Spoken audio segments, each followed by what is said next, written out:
Welcome back to the Norfolk farmhouse garden.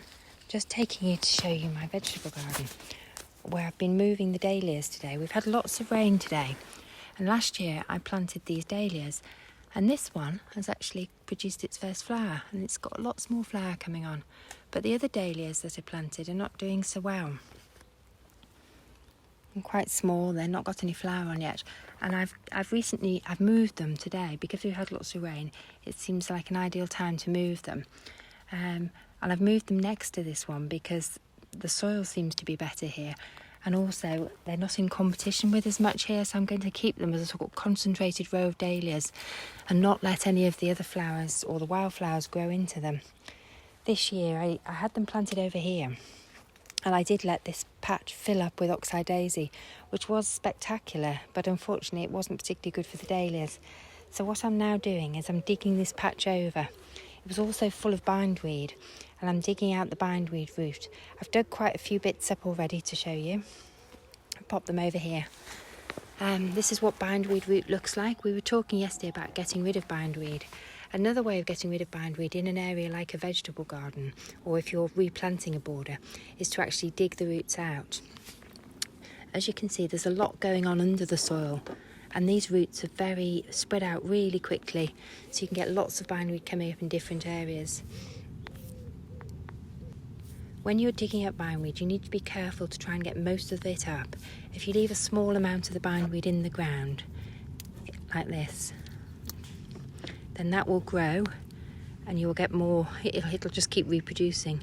So be careful not to break it when you're digging it up. You'll never manage to dig all of the bindweed root out, but you can certainly reduce the amount. If you use a sieve, you might be able to get more of it, but I would just do your best and dig out what you can. Once you've dug the bindweed root out, the best way to dispose of it is to bag it up and put it in your rubbish or put it on your bonfire. It's best not to put bindweed root on your compost heap because it can live for many years in the compost, and the heat in the compost may not be sufficient to kill it, and you could inadvertently, by spreading your beautifully produced compost, spread bindweed all over your garden. The same applies to ground elder. I don't compost my ground elder root or even the leaves because ground elder can live for many, many years in your garden.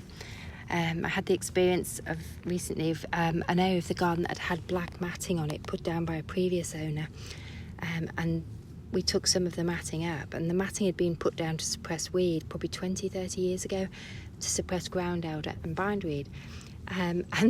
We took the matting up, and sure enough the ground elder and the bindweed had survived and reappeared. It's absolutely incredible that it could have survived for so long under there. This is the area behind where I've been digging up the bindweed. Along here I've got a row of peonies which I'm going to be moving either this autumn or next spring.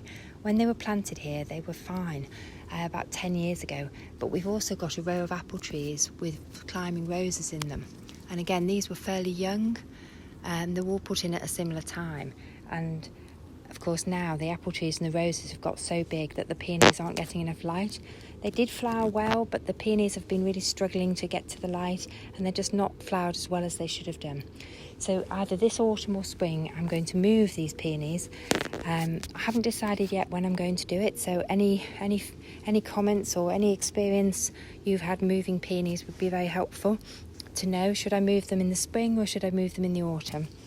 But by next summer I hope to have them in their new home.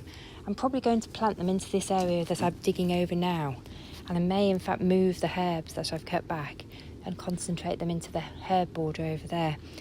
I'm trying to organise this area of the garden into a cutting area, so everything in here will be for cut flowers for the house. So far we've got a nice row of these, the name of which completely eludes me at the moment, but we've just added this one, which is absolutely spectacular. I bought this at the Inner Garden Centre this week. I'm hoping it'll fill in that place there. This is a really nice cut flower for the house at this time of year. I don't know what to do with these seed heads at the moment. They are quite ornamental, but I think it might weaken the flower if I let them carry on like this. I don't think that they will propagate from seed, but they may do. I find that it's spread out very well under the soil, so you can dig a clump up if you want more of it. You might be wondering why I don't just move the peonies now. Peonies are quite sensitive to being moved. They take quite a while to establish when you do move them as well, and these have been here for 10 years, so they're good established plants. The risk is if I move them now, particularly when we've had a drought for the last couple of weeks, although it's rained today, we may get further drought, and it is forecast to be quite hot and dry in Norfolk. Sometimes you move peonies and they just do not like it. They really struggle, and you sometimes lose them or they just fail to thrive. If I move them in the spring or the autumn, I've got a better chance of them transplanting without any problems. The other problem that I've got here is that the peonies are planted very close to the apple trees and the roses, which means that when I dig down to dig the peonies out, I'm going to have to be very careful not to go through the root of the apple tree.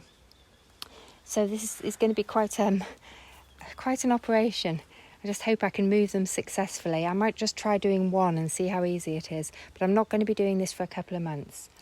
I'll make a video when I do it. If you have any advice or comments, please leave them. I'd be happy to hear from you. Hope you've enjoyed watching my video about bindweed, and hope you're having fun in your garden and getting on top of the weeds 15 minutes at a time. Thank you for watching. Bye for now.